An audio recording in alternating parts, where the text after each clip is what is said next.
Hi folks, welcome to my off-grid homestead in the forest.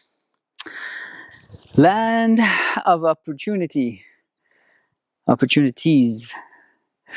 Who's buying land right now? Well, folks, I don't know. Regardless of what you do for a living and who the circle of friends, relatives, and who's in your orbit is, I'm sure by now you've heard about at least someone who is actively looking to buy land or is buying land. Everyone from uh, folks who have everything in their portfolio, and now they're thinking, oh, maybe some land would be a good idea, because whether they believe that there's like some sort of an apocalypse, end of the world scenario coming or not, whether they believe it or not, they don't care. They have the means to buy it and just sit on it. It's just like one of many things they have in their portfolio. They have their art, they have their real estate, houses, they have their cars, investments, and so land is just another investment to them. You know that there's a shortage of housing pretty much everywhere, but they say in Canada, I don't really believe it, but so they say. And so there are home builders, developers, people that build these surveys, gigantic surveys. They're buying land because land in the city costs so much, and for them, they can buy a land that's outside of the city, and the farther you go, the cheaper it gets. And so on 1 acre, they can put, I don't know, maybe 10, 20 houses, and they make that money up in no time. And so if it's 10 acres, even better, because then they make these cookie cutter. They hire maybe one architect, maybe not even from an app or something. They design one house and then they replicate it all the way throughout the survey. That's another group of people that's buying land. There are, I don't know if you know, but in China, the Chinese government owns all the land. The Chinese citizens can't. This is my understanding, but I've heard they can't. Land is not something they can own. It's sort of like leased to them. They can build on it or have a factory on it or whatever, but the land is never there. So they're just paying however amount of money for lease. So once they find out that there's land available elsewhere in other countries, in particular in Canada, because it's such a vast country, that they can actually own and pass down to their kids. If they have anyone that has the money, I don't see why they wouldn't do it.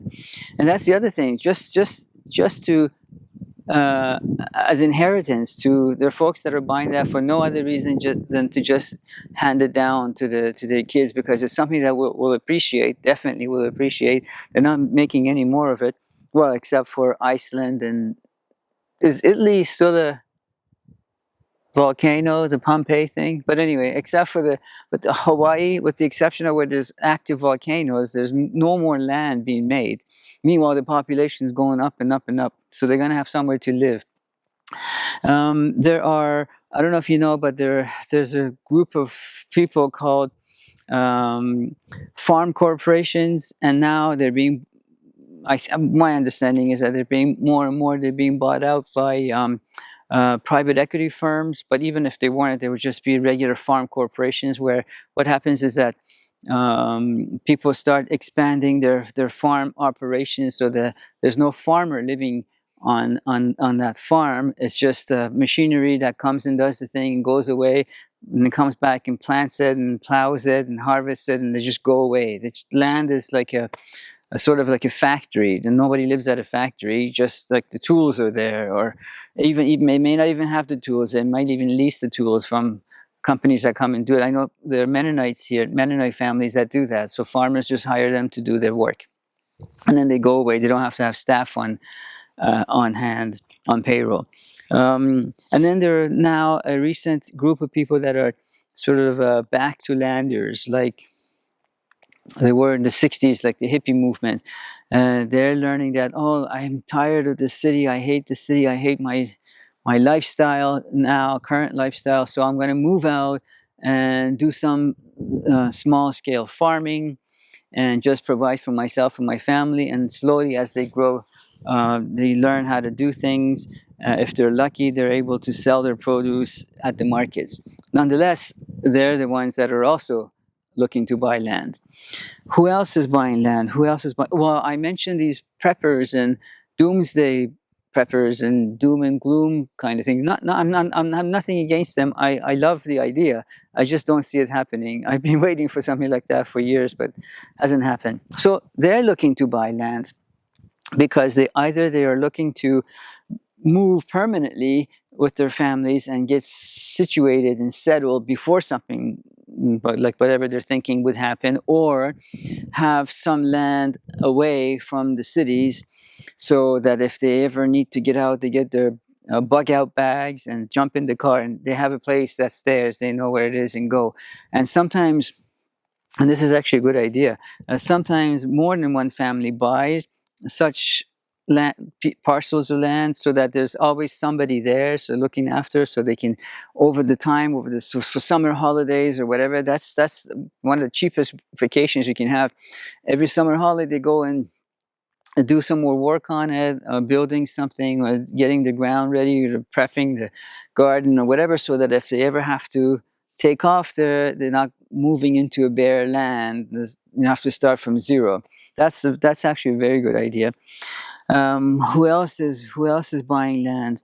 I'm hearing that a neighbor recently told me something like the Guggenheim, whatever. People are buying land from the States, just they're on a land buying spree here in Canada. Americans, I don't understand that, but I mean, it has to possibly it has something to do with the new administration. I really don't know. I'm actually, as some of you know, I'm for their new administration and not for Canadian administration. But a lot of people escaping to Canada and buying land because our currency is low. So that's another group of people that are buying it compared to their currency. Their money goes farther. There are folks from Europe, in particular Western Europe, who are thinking. This is what I'm hearing. My understanding is that there's a lot of immigration happening over there. They don't like how their governments are allowing people from wherever, maybe even willy-nilly, if I heard it right, coming over there. So they're thinking, you know what, my euro or pound sterling or whatever is worth so much, I can go to Canada and have no mortgage and have this land and everything, and it's so far away from things that whatever happens in Europe, whatever happens in wherever else, I'm safe here, a nice quiet place. So maybe that's an option for them. There are folks who during the recent virus thing, the pandemic, you don't have to get into that. They started to buy some land near here, and they were, because our government, our provincial government or state government, however you want to, wherever, depending on where you're from, they weren't during the lockdowns. They weren't allowing people to cross the borders, come over to our province, because our quiet province and underpopulated province of, I mentioned this before, were 800,000 people in a land mass the size of Switzerland. So that's really underpopulated, and so. If those people that are panicking about viruses, they're seeking safety where there's not a lot of population, they're another segment of population demographic that's looking to buy land. So my suggestion to you is that wherever you live, it's a good idea to invest in some land, probably even right now, because I don't see land prices going down, ever. So it's just a question of, do you buy it now at whatever price, or do you buy it tomorrow at a higher price? Or if anything should happen, and then the people that live in the country, rural, they're not stupid. I may not listen to the news. Even I have access to news from my neighbors and people in my orbit. But really, some of the most intelligent people that I've met in my whole life they were people that live in the country, not the 40 plus years that I lived in the city, in the metropolitan life. So they're on top of it. They understand that once they hear that people want their land, something that they have, they're not going to be still selling it for as little as they were selling it today. They're also going to yank it up. So get together with your friends, relatives, and maybe this could be your inheritance. Buy some land wherever you live. And, if you're worried about things that can happen, like really worried, like I said, the doomsday preppers, the time to buy is exactly now, not tomorrow. Because you won't be the only one competing for those properties, if anyone would even sell a property at that time. And if anyone that's situated like we are trying to be, they're not going to welcome you at that time. You're not even going to probably welcome perhaps their relatives, because it takes a long time to get situated, folks. I'm into my 11th year, and I've only managed to do so much. I think I've managed to do maybe 50% in 11 years. I mean, of course, I don't have any resources, but if times like that do come, there won't be any resources. It doesn't matter how much money you have at that time, because if money is worthless at that time, then how are you gonna get material for building, or your whatever it is that you want to have for your self-sufficiency and self-reliance? Where are you going to get it from? Now is the time to do it. I think I've mentioned all the demographics, all the kinds of people that are looking to buy land. If not, if I missed one demographic, you let me know. But the point of this video was not how many different groups of people actively even looking to buy land, or should be. The question was, when would you buy it? Where should you buy it? And all that. I can help you with that, by the way, if you need help. If in particular in Canada, because that's where I live.